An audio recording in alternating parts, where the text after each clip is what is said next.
Hello दोस्तों, नमस्कार। आपका हमारे YouTube परिवार में हार्दिक अभिनंदन, स्वागत, वेलकम।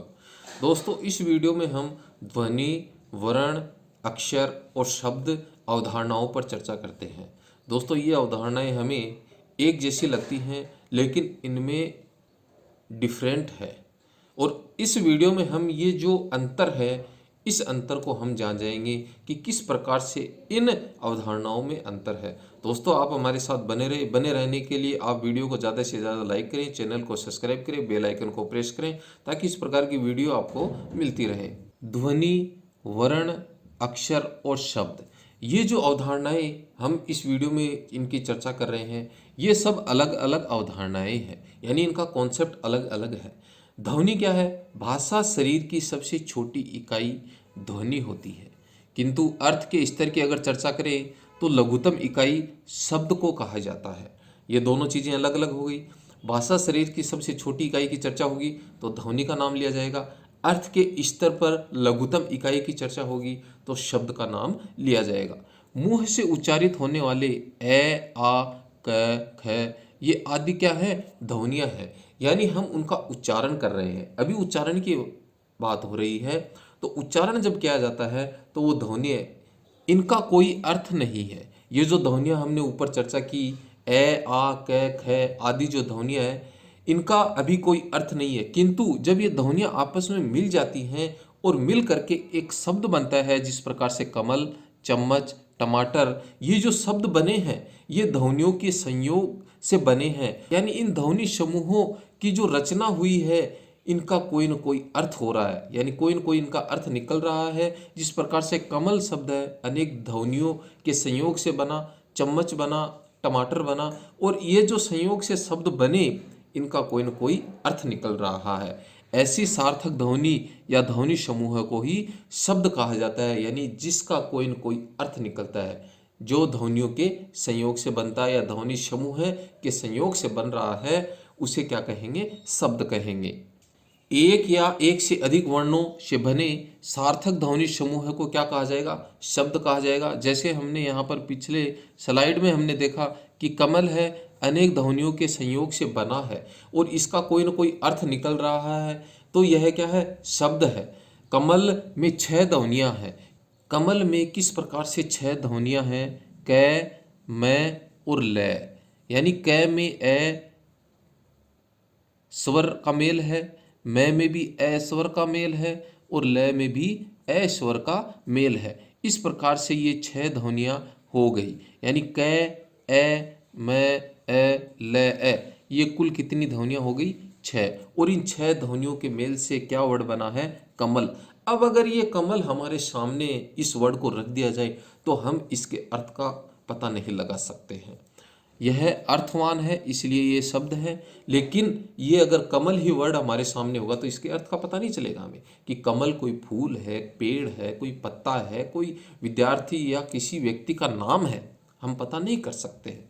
किंतु शब्द भी कोई मंतव्य प्रकट नहीं कर पाता जब तक कि वह वाक्य में प्रयुक्त नहीं हो जाता। अब इस कमल वर्ड को हम किसी वाक्य में प्रयोग करते हैं तो इसका अर्थ हम पता लगा सकते हैं। जैसे ये वाक्य है, कमल खिल रहा है, कमल पढ़ रहा है। दोनों वाक्यों में हम कमल वर्ड के अर्थ को जान सकते हैं। पहले में हम देखेंगे कमल खिल रहा है। कमल क्या है? यहाँ पर कोई व्यक्ति का नाम है क्या? नहीं दोस्तों, यहाँ पर कमल खिल रहा है यानी किसी फूल का नाम है। कमल खिल रहा है, कमल पढ़ रहा है। अब यहाँ पर पढ़ रहा है कौन? कमल पढ़ रहा है, तो यहाँ पर कमल किसी व्यक्ति, बालक का नाम है कि वह पढ़ रहा है। इस प्रकार से हम किसी वर्ड के अर्थ को कब पता लगा सकते हैं? जब वह वाक्य में प्रयुक्त होता है। अतः शब्द भी भाषा की पूर्ण इकाई नहीं है, क्योंकि हम उसके अर्थ को नहीं जान सकते हैं। शब्द हमारे सामने है लेकिन हम उसके अर्थ को नहीं जान सकते। उसके अर्थ को कब जानेंगे? जब वो वाक्य में प्रयुक्त होगा। पूर्ण सार्थक इकाई किसे कहा जाएगा? वाक्य को ही कहा जाएगा। यानी सार्थक यानी सही इकाई। भाषा की पूर्ण सार्थक इकाई क्या है? वाक्य है, क्योंकि शब्द से हम अर्थ को पता नहीं कर सकते हैं जब वो अकेला होता है। उसके अर्थ का कब पता चलेगा हमें? जब वो वाक्य में प्रयुक्त होगा।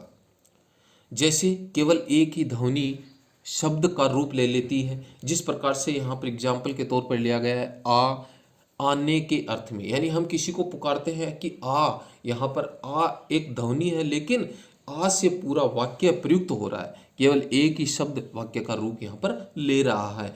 आ कहने से ही पूरा वाक्य है और अगले वाले को पूरा समझ में आ जाता है कि वह मुझे अपने ओर जाने के लिए कह रहा है। ध्वनियों के लिखित रूप को या लिपि चिन्हों को वर्ण कहा जाता है। हमने यहाँ पर पहले देखा कि ध्वनियाँ हमारे मुख से निकल रही थी, यानी हमने उसको लिपिबद्ध नहीं किया है, हम अपने मुख से निकाल रहे थे, क ख ये अपने मुख से हम उच्चारित कर रहे थे। लेकिन जब इनको क को ये लिपि चिन्ह दे दिया जाता है, ख को ये लिपि चिन्ह दे दिया जाता है, ये क्या बन जाते हैं, ये वर्ण बन जाते हैं। वर्ण उस मूल ध्वनि को कहते हैं जिसके खंड या टुकड़े नहीं किए जा सकते। जिस प्रकार से यहाँ एग्जाम्पल के माध्यम से देखिए, ये स्वर ध्वनियाँ हैं। यहाँ पर क, प, ख, यानी ये जो ध्वनि है इसके हम टुकड़े कर सकते हैं। इसके टुकड़े होंगे क प्लस ए, यानी इसमें क्या जुड़ा हुआ है, क प्लस ए, और ये क हलंत जब हो जाता है तो ए इससे बिछुड़ जाता है, अलग हो जाता है। तो अब इसके बाद में हम इसके टुकड़े नहीं कर सकते हैं। तो ये क्या हो गए, वर्ण हो गए, यानी जिसके खंड या टुकड़े नहीं किए जा सकते, वो क्या है, वर्ण है। हिंदी भाषा में प्रयुक्त सबसे छोटी इकाई वर्ण कहलाती है। इस कॉन्सेप्ट को आप समझ गए होंगे दोस्तों कि वर्ण ध्वनि दोनों में किस प्रकार से हमने यहाँ पर अंतर स्पष्ट किया है। दोस्तों वीडियो आपको जरूर अच्छी लग रही होगी, प्लीज़ इसे लाइक करें। अब हम जानते हैं अक्षर क्या होते हैं। अक्षर शब्द एक तत्सम शब्द है, अर्थात यह है संस्कृत भाषा का शब्द है। तत्सम शब्द जो भी होते हैं वो संस्कृत भाषा के हूबहू शब्द लिए गए होते हैं। यह दो शब्दांशों से मिलकर बना है। इसमें ए और क्षर दो शब्द इसमें आए हैं। ए यहाँ पर धातु का उपसर्ग है और शर यहाँ पर है नष्ट होना। क्षर का अर्थ यहाँ पर क्या है, नष्ट होना। अतः इसका शाब्दिक अर्थ है अनश्वर या जिसे नष्ट नहीं किया जा सके, वो क्या है, अक्षर है।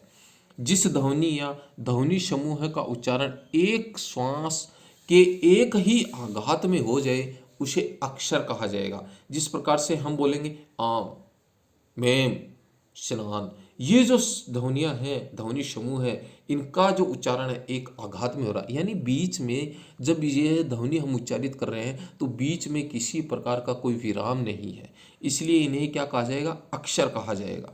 ध्वनियों की संगठित इकाई को अक्षर कहा जाता है। अक्षरों को शब्दांशों के रूप में भी जाना जाता है, यानी यह शब्द के अंश भी होते हैं। हम इस वीडियो में पूरा जान लेंगे कि ध्वनि, वर्ण, अक्षर, शब्द ये क्या अवधारणाएं हैं। अर्थात किसी शब्द को उच्चारित करते समय शब्दों के जिन भागों को एक झटके में बोला जाता है उसे अक्षर कहा जाता है। अक्षर भाषा की एक मूलभूत उच्चारणात्मक इकाई है जो वर्ण चिन्हों के रूप में प्रयोग में लाई जाती है। अक्षरों के संयोग से ही शब्दों का निर्माण होता है, क्योंकि हम अक्षर किसे कहते हैं, जो एक आघात में बोले जाते हैं, यानी एक साथ बोले जाते हैं। बोलते समय उनमें किसी प्रकार का विराम नहीं होता है, वो क्या है, अक्षर है। और अक्षरों का जब संयोग होगा तो किसका निर्माण हो जाएगा, शब्दों का निर्माण हो जाएगा। अक्षर को शब्दांश कहते हैं, जिसका अर्थ है कि किसी शब्द के वो अंश जिन्हें एक साथ बोला जाता है वो क्या है, शब्दांश, और शब्दांश है अक्षर। उदाहरण के लिए हम स्वतंत्रता वर्ड को लेते हैं। स्वतंत्रता में स्वतंत्रता ये शब्दांश भी हैं और अक्षर भी हैं, क्योंकि शब्दांश किसे कहा जाता है, किसी शब्द का वो अंश जिसे एक साथ बोला जाता है वो क्या है, शब्दांश है। अब इस वर्ड में स्वतंत्र और ता ये जो शब्दांश है वो एक साथ बोले जा रहे हैं, इसलिए ये शब्दांश भी हो गए और अक्षर भी हो गए। लेकिन अगर इसी शब्द की हम चर्चा करें तो इसमें तय और वह ये जो वर्ण हैं ये स और त्र के साथ आए हैं, इसलिए ये सिर्फ अक्षर हो गए, क्योंकि ये इन वर्णों के साथ में बोले जा रहे हैं। स्वतंत्र और ता ये शब्दांश भी हो गए और अक्षर भी हो गए, क्योंकि इनके साथ ये एक साथ बोले जा रहे हैं, इसलिए ये शब्दों के अंश हैं, इसलिए इन्हें शब्दांश और अक्षर कहा जाएगा। इसी प्रकार हम एक एग्जाम्पल और लेते हैं, रानी। रानी शब्द की दो ध्वनियाँ हैं, रा और नी, यानी रानी, इसके हम 4 खंड कर सकते हैं। यानी रे में क्या मिला है, आ मिला, और ये क्या बन गया, रा बन गया। और नी में क्या है, न और ई, ये हो गया नी। इसलिए इसमें कितने खंड हो गए, 4 खंड हो गए। हम इसके बाद इन ध्वनियों के टुकड़े नहीं कर सकते हैं, यह इसका अंतिम टुकड़ा है। इसलिए ये मूल ध्वनियाँ वर्ण का अक्षर होती है। भाषा के मुख्यतः 4 तत्व होते हैं, जिसमें ध्वनि, शब्द या पद, वाक्य और अर्थ, ये 4 तत्व भाषा के होते हैं। इन 4 तत्वों को ही भाषा विज्ञान के अंतर्गत भाषा विज्ञान का 4 अंग माना जाता है।